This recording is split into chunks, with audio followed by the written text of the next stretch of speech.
छत्रपती शिवाजी महाराज की जय भवानी।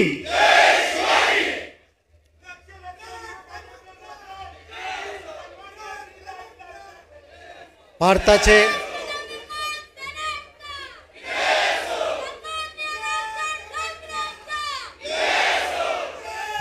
माजी संरक्षण मंत्री मनोहर पर्रिकर यांचं कालच निधन झालेलं आहे। त्याबरोबरच टाइम्स ऑफ इंडिया जवळील एक पादचारी पूल कोसळून मुंबईतील 6 नागरिक मरण पावलेले आहेत। त्यांच्या आत्म्यास शांती मिळावी म्हणून आपण सर्वजण 2 मिनिटं स्तब्ध उभे राहून त्यांना श्रद्धांजली वाहूया।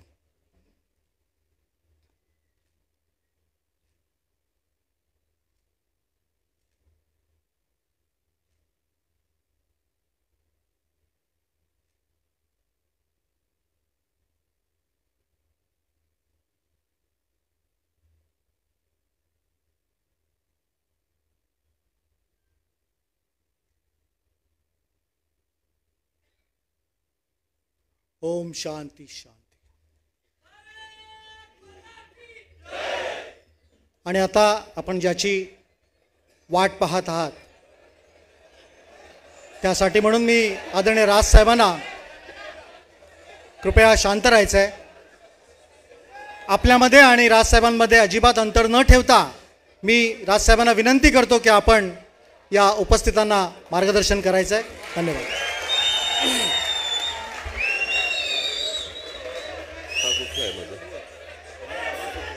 हो तो पाहिजे मला।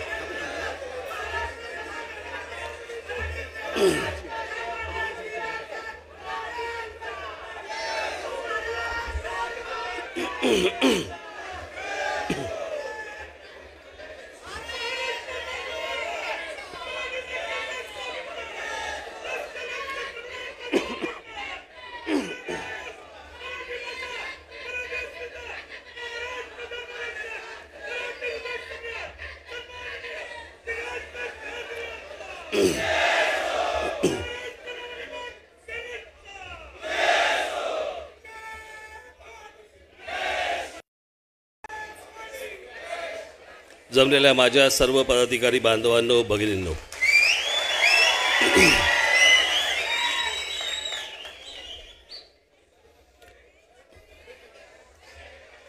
थोडा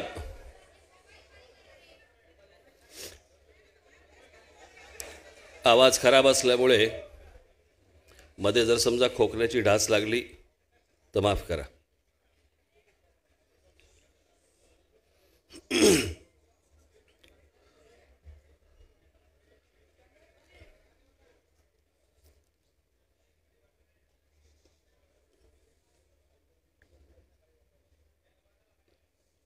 सहा 7 दिवसापूर्वी मी ऑफिसमध्ये बसलो असताना सगळे नेते मंडळी होती।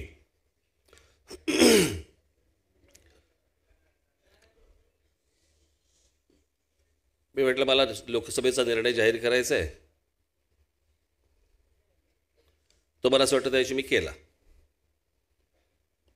आणि म्हटलं बाकीच्या गोष्टी जरा म्हटलं त्यांच्याशी मला बोलायच्या तर कधी बोलायच्या। म्हटलं मंगळवारी बोलू आपण। कोणतरी मला म्हणालं मंगळवारी 19 मार्च आहे।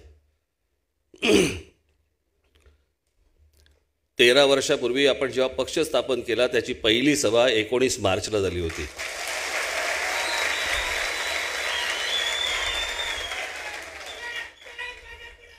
तर मी म्हटलं की चांगली तारीख आहे, बोलू म्हटलं आता आपण जेव्हा।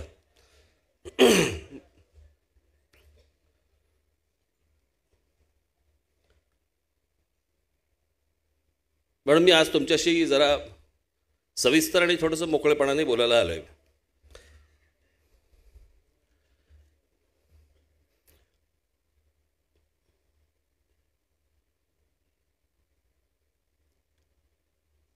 मी बरेच दिवस वर्तमानपत्रांमध्ये टेलिव्हिजन चॅनलमध्ये मी सगळ्या गोष्टी ऐकत होतो।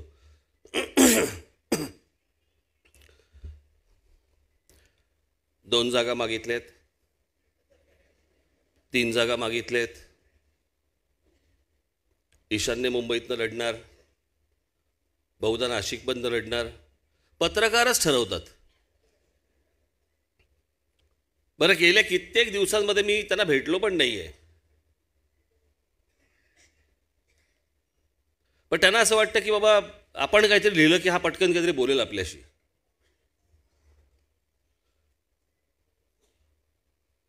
मग त्याच्यानंतर मग राष्ट्रवादी काँग्रेसकडनं स्टेटमेंट यायला लागली, काँग्रेसकडनं स्टेटमेंट यायला लागली. कोणी म्हणतं हवं आहेत, कोणी म्हणतं वरती विचारायला लागेल, कोणी म्हणतं नको आहेत.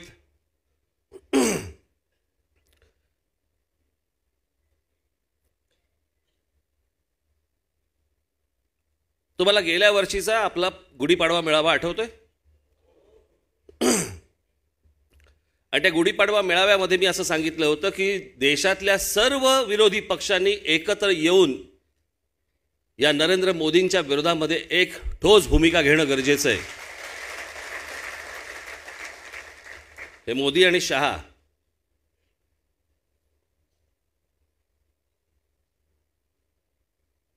मग मला कुठे शरद पवारच भेटले, मग विमानातच भेटले. आता जमिनीवरच्या चर्चा काय हवेत करायच्या असतात का? त्या दिवशी मी औरंगाबादला, तेही औरंगाबादला, मी बुलढाण्यावरून आलो, ते कुठून आले मला माहिती नाही, परंतु आम्ही एकाच हॉटेलला. नंतर कळलं ते माझ्याबरोबर विमानातमध्ये पण आहेत. आता विमानामध्ये समोर आल्यानंतर भेट होणारच, बोलणं होणारच. पण जर समजा मीच सांगतोय की या देशातल्या विरोधी पक्षांनी एकत्र यायला पाहिजे, तर मला डर कसली? मध्यंतरी अजित पवारांनी एक स्टेटमेंट केलं की मनसे आम्हाला बरोबर हवी आहे. मग तिथून कोणीतरी पृथ्वीराज चव्हाण बोलले की तसं काही करता येणार नाही, आम्हाला बरोबर घेता येणार नाही. मग अशोक चव्हाण पण काहीतरी अजून एक काहीतरी बोलले. अजित पवार बोलल्यानंतर मी त्यांना फोन केला, म्हटलं कुठे भेटता येईल?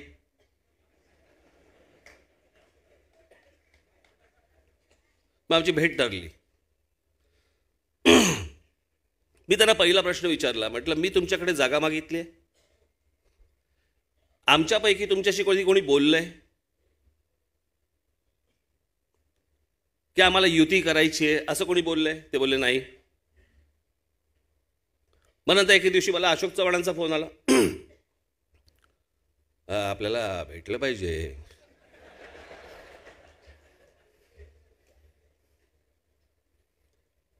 त्यांना भेटलो, त्यांना विचारलं, म्हटलं मी तुम्हाला ह्याच्या आधी कधी भेटलो? ते बोलले नाही. म्हटलं मी तुमच्याकडे सीट मागितली? ते बोलले नाही. मी म्हटलं युतीचा प्रस्ताव ठेवला? म्हटलं नाही. बाहेर काय बोलताय? पत्रकार वाटेल ते प्रश्न विचारतील आणि म्हटलं तुम्ही काय वाटेल ते बोलताय, माझ्याशी न बोलता.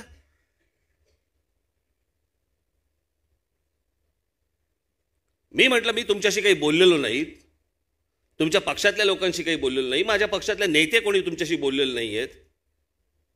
पत्रकार काहीतरी प्रश्न विचारतात म्हणून तुम्ही काय वाटेल ते उत्तर द्याल?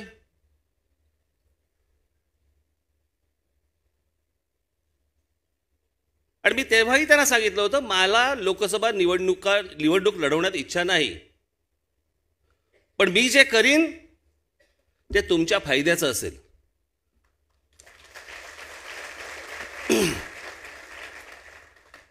माझ्यासाठी आत्ता या क्षणाला पक्ष कोणीच नाहीये. खरं तर या आत्ताची जी निवडणूक आहे, ही लोकसभेची जी निवडणूक आहे, ही मोदी आणि शहा विरुद्ध देश अशी ही निवडणूक आहे.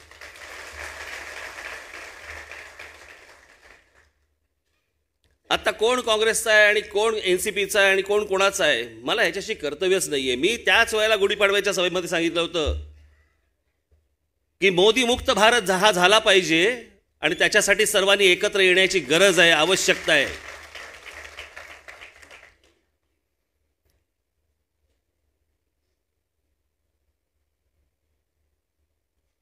याच्या पुढे मी ज्या काही सभा घेईन त्या सभा ह्या नरेंद्र मोदी आणि अमित शहा यांच्या विरोधातल्या सभा असतील. आणि तुम्ही ही गोष्ट विसरता कामा नये, तुम्हीही लक्षात ठेवावं. ते काय आता चालू आहे चौकीदार? भारताची निवडणूक आहे का नेपाळची? मी एकदा मागे बोललो होतो माहिती त्या फेसबुकच्या वेळेला.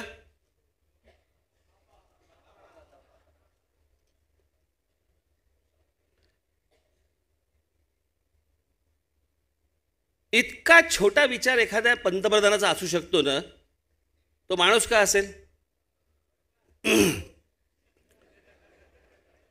पंतप्रधानाचा विचार हा मोठा असला पाहिजे, देशाला मोठं करण्यासाठीचा असला पाहिजे. मी कोण? चौकीदार.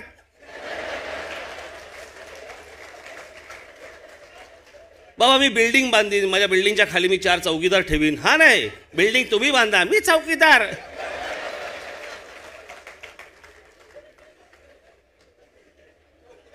इतका छोटा विचार. परंतु एक गोष्ट तुम्हाला सांगतो, सर्वांनाच सांगतोय, या चौकीदारच्या भानगडीत पडू नका तुम्ही. हे जे कॅम्पेन आहे ना, हा फास आहे, हा ट्रॅप आहे. त्यांनी जे 4.5-5 वर्षामध्ये जे वाट लावून ठेवली नाही या देशाची, त्याच्याकडनं दुर्लक्ष करण्यासाठी म्हणून हे सगळं नाटक सुरू आहे की तुम्ही त्याच्यातच गुंतून पडाल, चौकीदार चौकीदार चौकीदार करत. याच्यात पडू नका. तुम्हालाही सांगतो आणि इतरांनाही सांगतोय.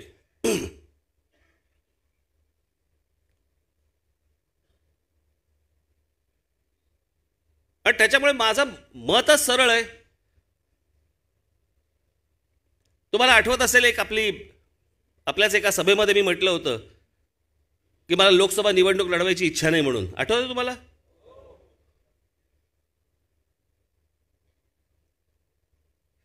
आता जे काही मी ह्याच्यापुढे बोलीन, ह्याच्यापुढे जी काही भाषणं करीन, याच्यापुढे तुम्हीही जे काही करायचंय ते भारतीय जनता पक्षाच्या विरोधात करायचंय, मोदींच्या विरोधात करायचंय. हेच तुमचं काम, हेच पक्षाचं काम. महाराष्ट्र नवनिर्माण सेनेच्या मतदारांना पण मी हे सांगेन की देश आत्ता या क्षणाला खूप मोठ्या एका संकटामध्ये आहे, एका माणसाच्या संकटामध्ये आहे. ते संकट या देशावरनं दूर होणं हे सगळ्यात महत्त्वाचं आहे.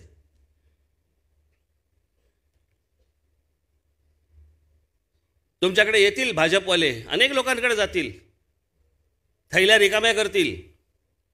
केल्या तर घ्या. 5 वर्षे ह्यानी देश लुटला, हीच वेळ आता ह्यांना लुटायची.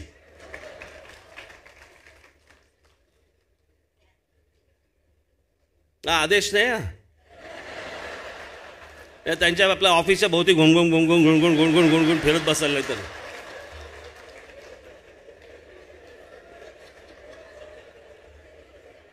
बघ बघ बघ रे, जरा काय काढतोय का बघ बघ, जरा काय काढतोय का. तसले काय पॅक करू नका तुम्ही.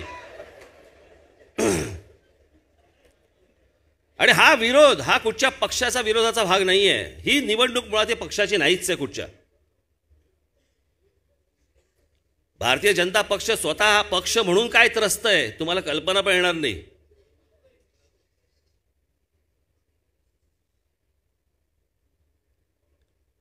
त्यांच्यातले अनेक लोक माझ्याशी बोलत असतात.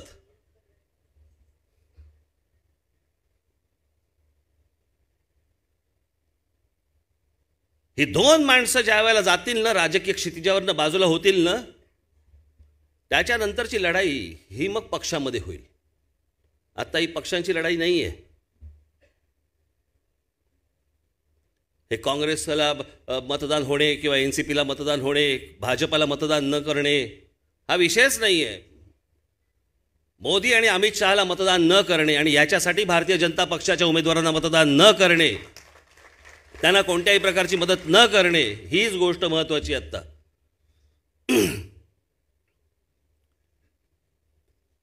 मागच्या वेळेला मी जेव्हा तुमच्यासमोर भाषण केलं,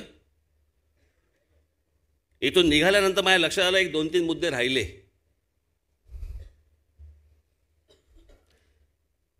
ते 2-3 मुद्दे मी आज तुमच्यासमोर मांडणार आहे.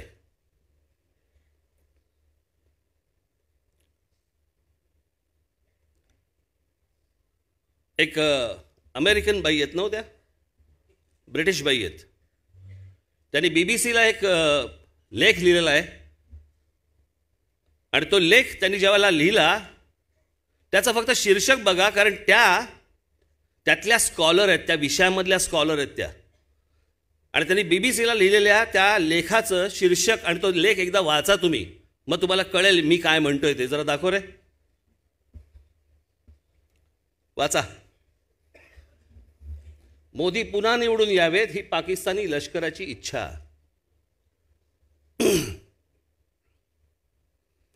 हे जे मध्यंतरी सगळं घडलं, परदेशी जेवढी काही तुमची वर्तमानपत्र जेवढी आहेत ते काय बोलतायत, ते काय सांगतायत, या त्या बाई.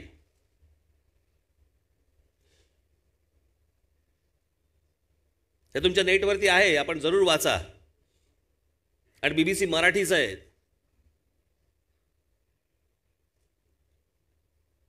मी तुम्हाला मागच्या वेळेला सांगितलं होतं, आठवतंय की खोटे फोटो टाकले जात आहेत म्हणून सांगितलं होतं, आठवतंय तुम्हाला? खोटे फोटो टाकले जात आहेत. ते खोटे फोटो मी मला सांगितलं होतं ना की अगोदरचा फोटो हा नंतरचा म्हणून दाखवला आणि नंतरचा फोटो हा अगोदरचा म्हणून दाखवलेला आहे. आठवतोय तुम्हाला? दाखव रे. हा अगोदरचा फोटो, कन्स्ट्रक्शन चालू आहे आणि हे कन्स्ट्रक्शन झाल्यानंतर. आणि दाखवत आहेत काय, बिफोर अटॅक आणि आफ्टर अटॅक. हे कन्स्ट्रक्शन चालू आहे इथे.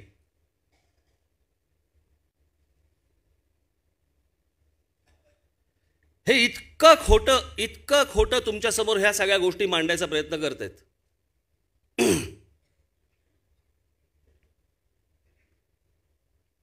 तिसरं काय होतं ते, हे बघा. या सरकारने RBI कडनं 3 लाख कोटी रुपये मागितले. रिझर्व्ह मधले तुमचे आमचे जे RBI कडे असतात, बँकांच्या थ्रू जे जातात ते 3 लाख कोटी रुपये मागितले. त्यातले 28,000 कोटी रुपये रिझर्व्ह बँकेने आत्ता त्यांना दिले. ते मध्यंतरी सोडून कोण गेले? ते उर्जित पटेल. ते हीच गोष्ट मान्य करायला तयार नव्हते आणि त्याच्यामुळे त्यांनी राजीनामा देऊन ते मोकळे झाले की मला नाही जमणार हे. 3 लाख कोटी रुपये रिझर्व्ह बँकेकडनं मागायचे, त्यातले आता 28,000 कोटी रुपये रिझर्व्ह बँकेने त्यांना दिली आहेत. माझा मूळ मुद्दा पुढे आहे. हे जे वातावरण तुमच्या समोर उभं केलं की पाकिस्तान बरोबर युद्ध करायचे, होते कुठे पैसे? युद्ध करायला पैसे लागतात. जर सरकारकडे पैसेच नाही आहेत आणि सरकार जर समजा रिझर्व्ह बँकेकडे भिका मागतंय तर युद्ध करणार होते कुठून? हा जो सगळा बागुलबुवा जो तुमच्यासमोर उभा केला, आता कोणी त्याच्यावरती त्या पुलवामावरती कोणी बोलायला तयार नाही. आता त्या एअर स्ट्राईकवरती कोणी बोलायला तयार नाहीये. सगळ्या बातम्या गेल्या. कारण त्यांच्या असं लक्षात आलं, भाजपवाल्यांच्या, खास करून मोदींच्या, की हे पुलवामा करून आणि एअर स्ट्राईकचं करून आपल्याला मतं मिळणार नाहीत. त्याच्यामुळे लगेच सगळ्या बातम्या बंद. त्याविषयी मी किती विषय काढले. मी आज तुमच्याशी थोडक्यातच बोलणार आहे. मी काय फार लंबचौडं भाषण नाही करणार आहे.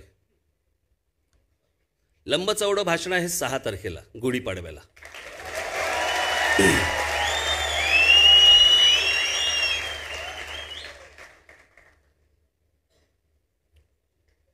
मग त्या दिवशी आपलं भाषण झालं. भाषण झाल्यानंतर मग काहीतरी बोलायलाच पाहिजे समोरून. मग तो हवा गेलेला फुगा एक, तो असा दाबला की कसाही आकार होतो माहिती आहे. समजा त्या दाबलेल्या फुग्याला जर जॅकेट घातलं तर कसं दिसेल? मग ते काहीतरी बरळलं. फडणवीस म्हणे माझी स्क्रिप्ट बारामतीहून आली होती आणि पवारांकडे पवारांकडे असे अनेक पोपट आहेत. चला कपडे आम्ही यांचे काढले आणि ह्याला आमचा पोपट दिसला.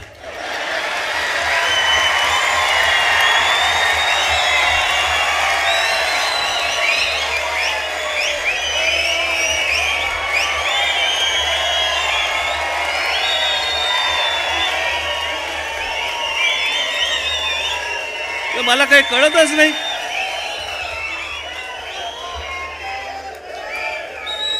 खरा पोपट बघायचा आहे. मी आज सगळं आणलंय.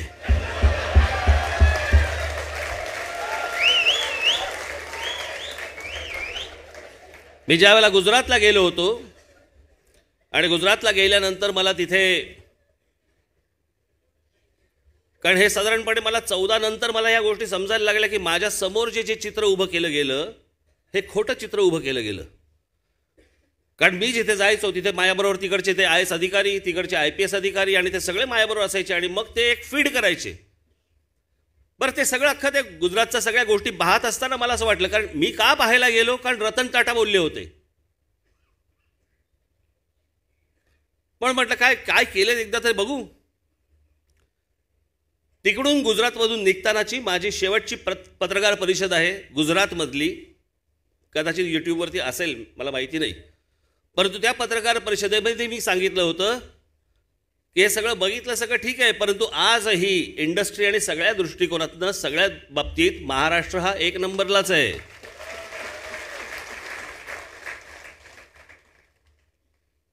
आणि जे काय चित्र उभं केलं मला असं वाटलं की बाबा काहीतरी चांगली गोष्ट घडेल.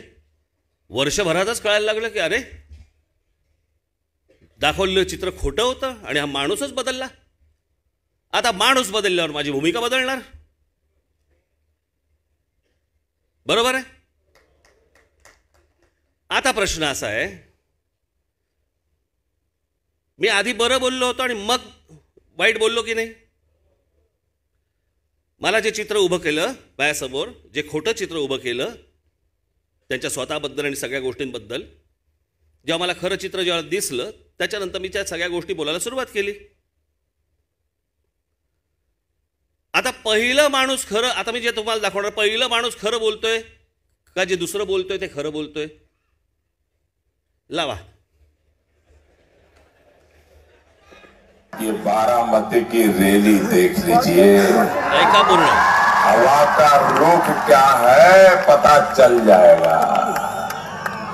चाचा भतीजे का क्या होगा. दिव्या जनसागर दूसरी आजादी की लड़ाई लड़ रहा है, उसे यहाँ चाचा भतीजे से आजादी चाहिए. थांबरे, कुठून आवाज काढतो मला काही कळत नाही भाषणामध्ये. मला कधी कधी वाटतं ते फॉर्म्युला 1 गाड्यांचे हे काय फॅन बी नाही. मैंने कुठून काय गाड्या जातात का आजूबाजूनी.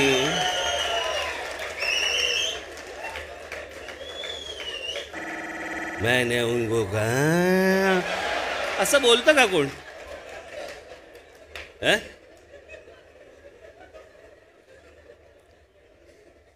आता देवेंद्र फडणवीस त्या फुग्यासाठीचं आता हे त्या फुग्याने नीट ऐकावं. दुख तो इस बात का है त्याच्यानंतरच आता हे क्रिकेट के संबंध में तो आए दिन बयान देने के लिए उनको फुर्सत है, लेकिन मरते हुए किसान के लिए चिंता करने के लिए उनको फुर्सत नहीं है. थांब जरा. मरते हुए किसान के लिए उनको देखने के लिए इनके पास फुर्सत नहीं है. 2015 पासून आता 2019 पर्यंत महाराष्ट्रामध्ये 14,000 शेतकऱ्यांनी आत्महत्या केल्या. 14,000 शेतकऱ्यांकडे बघायला शरद पवारांना वेळ नाही. मला शरद पवारांची काही बाजू नाही मांडायची, मला हा माणूस दाखवायचा आहे. मला शरद पवारांबद्दल कोण काय बोलतंय हा विषय नाही माझा आज. पण मी जे त्या दिवशी जे काही सांगितलं, मी त्या दिवशी जे काही बोललो, ती जर बारामतीची स्क्रिप्ट असेल तर ही स्क्रिप्ट कुठून आली. लावा पुढे. अमल करो ऐसा अमन में मोठा कर आवाज. जहां से गुजरे तुम्हारी नजरें वहां से तुम्हें सलाम है. ऐका, आज शरदराव जी का जीवन देखते हुए लगता है कि जहां भी उनकी नजर गुजरेगी सब दूर से उनको सलाम आएगी. संपलं नाही. शरद राव रचनात्मक कामों की कोख से पैदा हुए राजनेता है. अधिकतम उनका समय रचनात्मक कार्यों में लगा हुआ है. आज भी कोई बारामती जाकर के देखेगा तो चारों तरफ कुछ न कुछ रचनात्मक गतिविधियों में शरद परिवार की महक आएगी.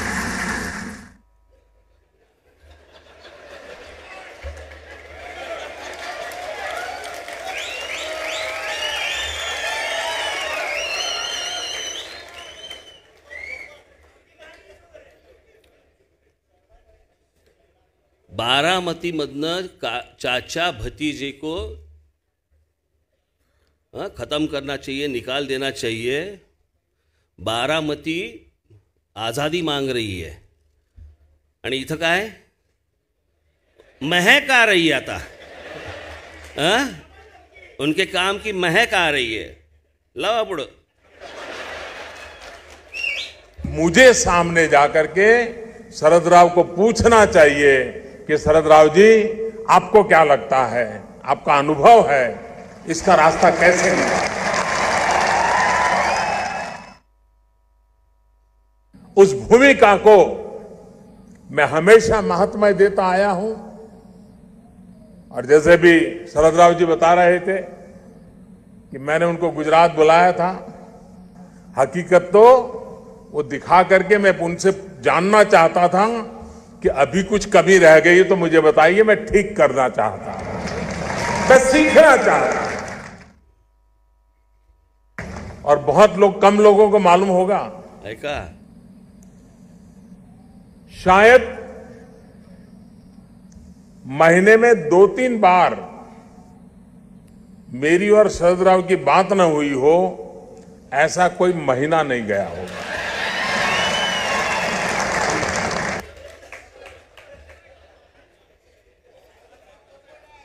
काय करायचं सांगायचं.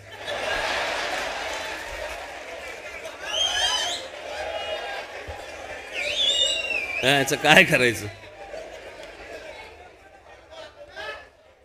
पुढे लावा.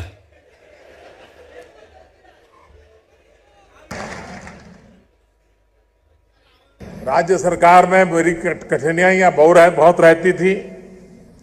भारत सरकार से परेशानियां होती रहती थी. तो मैं फिर शरद राव को बीच में डालता था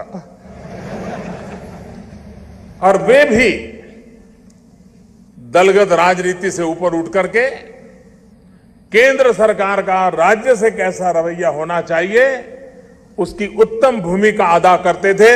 और मैं आज बारामती में उनके उस योगदान के लिए सार्वजनिक रूप से अभिनंदन करना चाहता हूं.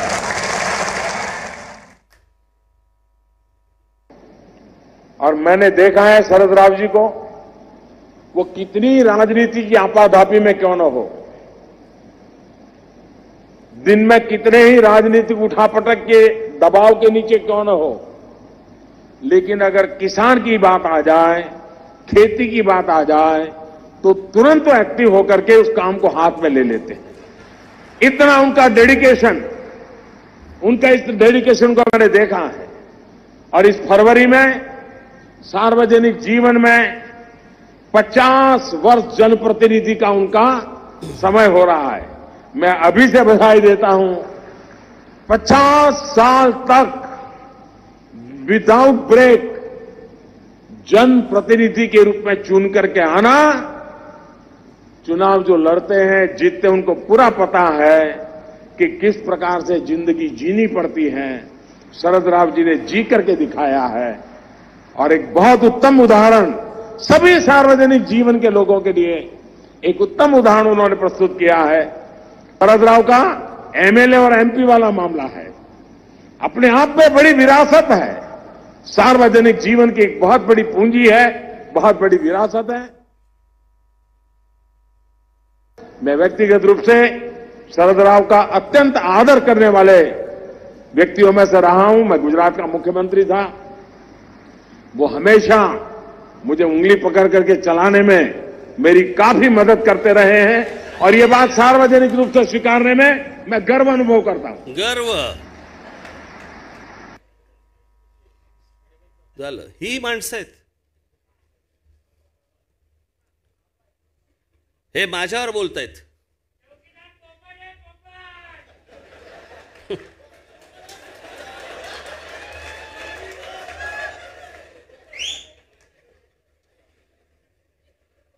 बरं, मी त्या दिवशी सगळं तुम्हाला जे काही सांगितलं ते सगळं युद्धाच्या संदर्भातलं सांगितलं. आमचे फडणवीस तेवढं सोडून त्याची उत्तर द्यायला तयार नाही कोणी. मी जे प्रश्न विचारले त्या प्रश्नांची उत्तर द्यायला कोणी तयार नाही आहे. आमचे एक मित्र आहेत, त्यांची एक भाची होती, लहान होती जेव्हा, ती अशी लोक आली की विचारायची, एकदम लहान अशी असताना ती समोरचा माणूस म्हणायचा तुझी आई गेली घाबरून पडून. आता काही संबंध आहे का एकमेकांचा कशाचा कशाला?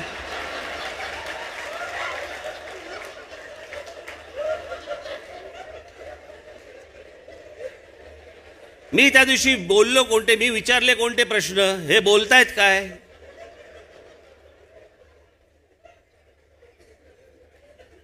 मी जे विचारतोय, हा देश जे प्रश्न विचारतोय, याची उत्तरं यांच्याकडे नाहीत. गेल्या 5 वर्षामध्ये या लोकांनी या देशाची वाट लावली आणि याची उत्तरं द्यायला लागू नयेत म्हणून हे नवीन गिमिक्स आणतायत. हे चौकीदार बिकवीदार जे आहे ना चालू, ही नवीन गिमिक्स आहेत की ज्याच्यामध्ये तुम्ही अडकून पडा, ज्याच्यामध्ये तुम्ही प्रश्न विचारू नका यांना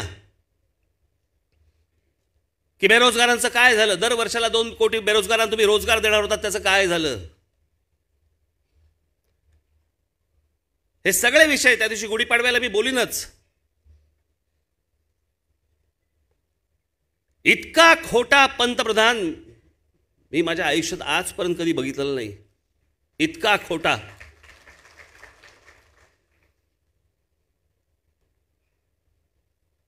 सगळ्यांशी खोटं बोलणारा, सगळ्या बाबतीत खोटं बोलणारा, मागे काय बोलून ठेवलंय आपण, आता पुढे काय आपण बोलतोय याचं भान नसणारा, गटारांमध्ये पाईप घाला, त्यातनं जो गॅस येईल त्यातनं चहात बनवा, काय चहासाठी तो उपयोगी पडेल, इतका छोटा विचार पंतप्रधानाचा.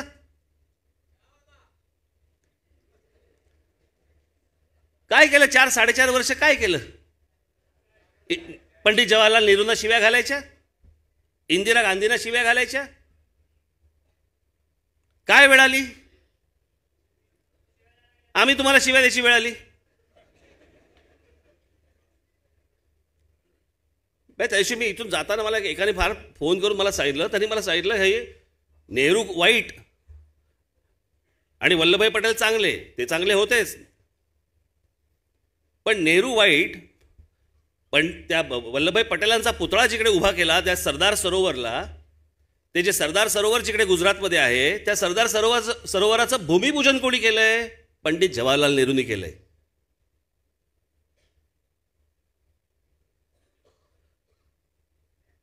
मुळात त्यांचं काय तुम्ही सांगताय?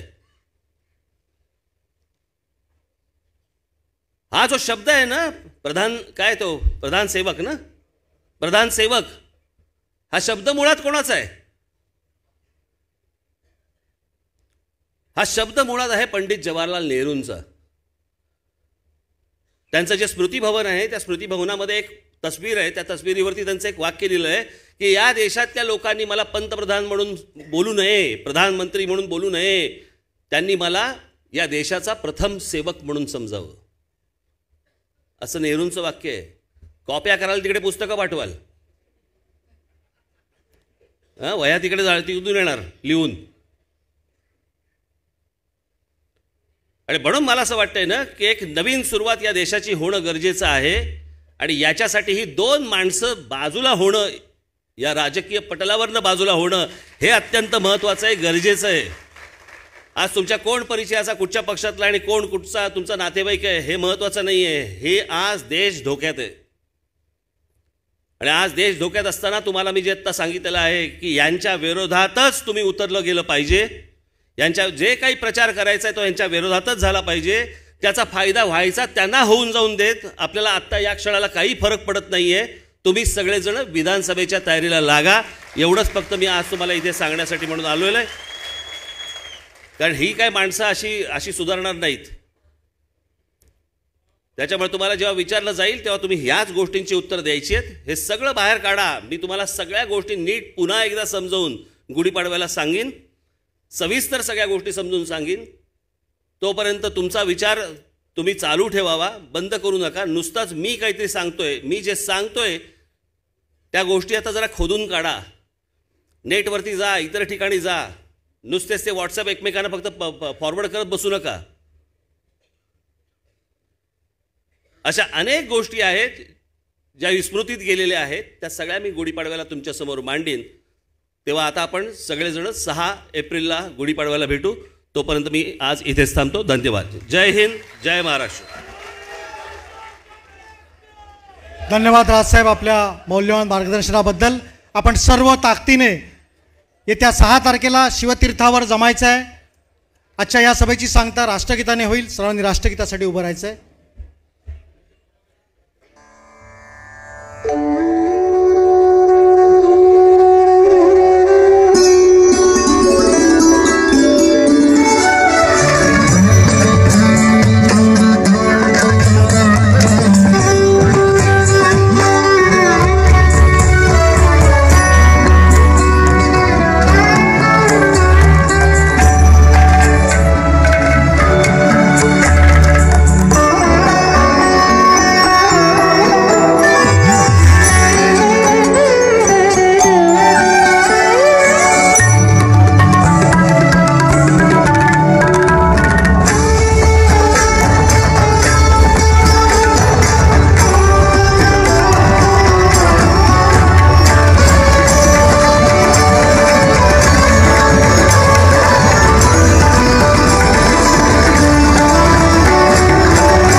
वंदे महाराष्ट्र नवनिर्माण सेनेचा धन्यवाद.